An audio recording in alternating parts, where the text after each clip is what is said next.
Brillanti Musicals, kull nhar ta' ħamis fit-8:30 dejjem fuq One.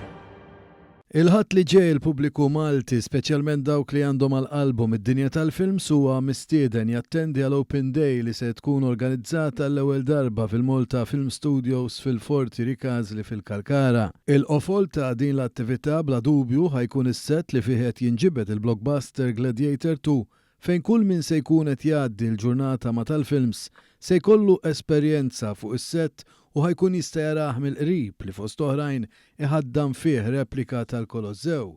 Sa dan it-tant il-Ministru għat-Turiżmu Clayton Bartolo flimkien mal-Kummissarju tal-Films Johan Grek żaru l-aħħar tħejjiet.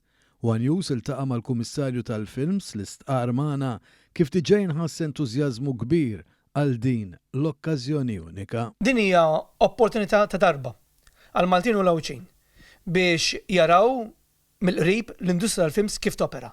Se jaraw is-settijiet ta' Gladiator. Se tkun ukoll opportunità biex jisemgħu l-istejju l-esperjenzi ta' dawk in-nies kollha li jaħdmu fil-films.